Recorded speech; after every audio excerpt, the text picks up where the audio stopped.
मुझे ऐसा लगा गोली लगी थी, मगर वो गोली ना तो चली थी ना लगी थी। प्रतिवादी पक्ष को फंसाने के लिए इनके द्वारा एक फर्जी फेसबुक आईडी क्रिएट की गई। मुझे अपनी गलती का बहुत एहसास है। प्रतिवादी गणों को फंसाने के लिए इनके द्वारा दोनों ही मुकदमे लिखवाए गए। मैं भाजपा में पूर्व मंडल उपाध्यक्ष पहले था। नमस्कार आदाब दोस्तों, हिंदू वॉइस में आपका स्वागत है। मैं हूं इकराम।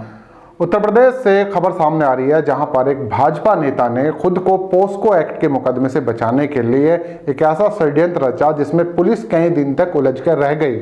बाद में जब खुलासा हुआ तो बड़ा चौंकाने वाला मामला सामने आया कि किस तरह से इसने पुलिस को गुमराह करने के लिए और खुद को एक केस से बचाने के लिए इस तरह का षड्यंत्र रचा। मैं आपको पूरी खबर डिटेल के साथ बताऊंगा, लेकिन उस पर जाने से पहले मेरी आपसे अपील है कि वीडियो अगर फेसबुक पर देख रहे हैं तो फेसबुक पेज को फॉलो कर सकते हैं, और अगर वीडियो यूट्यूब पर देख रहे हैं तो चैनल को सब्सक्राइब कर सकते हैं। अब चलते हैं इस खबर की तरफ। तो खबर आ रही है उत्तर प्रदेश के बरेली से। बरेली का एक इलाका पड़ता है बरादरी।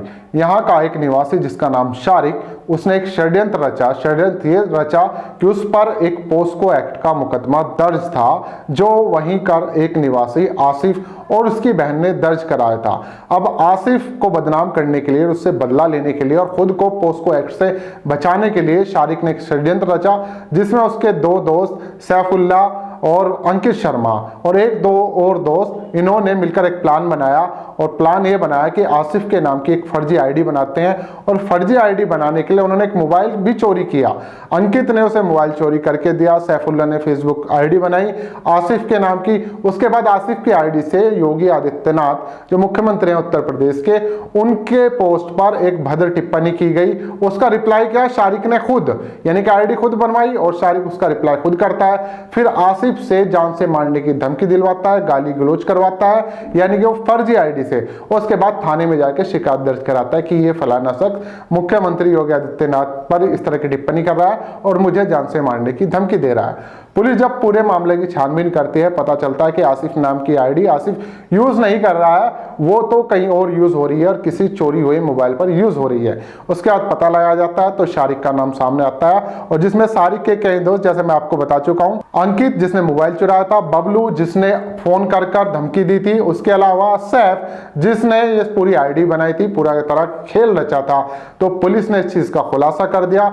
सुन लीजिए एसएसपी रोहित सिंह की जुबानी।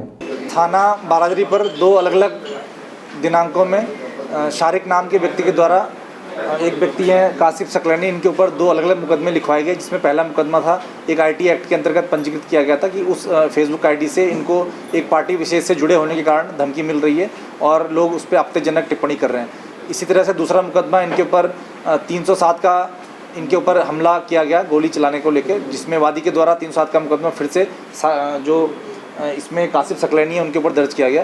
संपूर्ण घटनाक्रम की जब जांच की गई तो पाया गया कि जो इन दोनों मुकदमों का वादी है और जिनके ऊपर ये मुकदमा प्रतिवादी के ऊपर लिखाया गया है, तो प्रतिवादी की बहन के द्वारा इनके ऊपर पॉक्सो एक्ट के अंतर्गत मुकदमा पूर्व में पंजीकृत कराया गया था, जिसमें इनके जो भाई हैं वो जेल गए थे और जो मामला है वो न्यायालय में विचाराधीन है।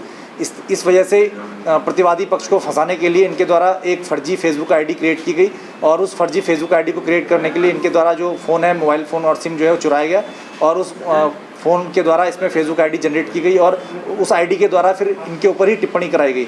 इसी तरह से एक सिम से इनके द्वारा धमकी अपने ऊपर दिलवाई गई, और संपूर्ण प्रकरण में पाया गया कि एक षड्यंत्र के तहत प्रतिवादी गणों को फंसाने के लिए इनके द्वारा दोनों ही मुकदमे लिखवाए गए, और पुलिस की छानबीन में ये दोनों ही घटनाएं असत्य पाई गई हैं, और जो ये इन दोनों ही मुकदमों का जो वादी है उसको ही इस योजना को षड्यंत्र कारित कराने के लिए जेल भेजा जा रहा है। जो इन्होंने गोली कहा था कि मेरे गोली मारी है, उसमें क्या निकला जांच में? इनके द्वारा जब ये रात को मोटरसाइकिल से जा रहे थे तो इनके द्वारा बताया गया कि जो सकलैनी है उनके द्वारा इनके ऊपर फायर करवाया गया और इनको जान से मारने की नीयत से इनकी हत्या कराने की जो साजिश थी। संपूर्ण घटना में जब पुलिस के द्वारा छानबीन की गई तो वहाँ पाया गया कि वहाँ कोई गोली नहीं चली थी, और अन्य साक्ष्यों के आधार पर भी इसमें जो घटना है वो असत्य पाई गई।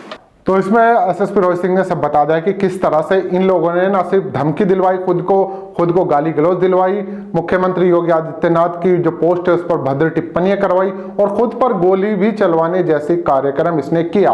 यानी कि पूरी तरह से इस तरह मामले को बनाएगा जैसे कि सच है, रियल लगे एकदम। और शारिक ने पूरा का पूरा षड्यंत्र रचा खुद को पोस्को एक्ट से बचाने के लिए। इस तरह के काम कर रहे हैं ये। फिर आप लोग कहेंगे कि इस तरह की हरकतें करते हैं तो मुसलमान जेल चला जाता है। जब इस तरह का षड्यंत्र रचेंगे, इस तरह के क्राइम की घटना करेंगे तो फिर देखिए क्या हाल होता है। तो यहाँ पर इसने ये पूरा खेल रचा खुद को बचाने के लिए, पोस्को एक्ट से अपने आप को बचाने के लिए।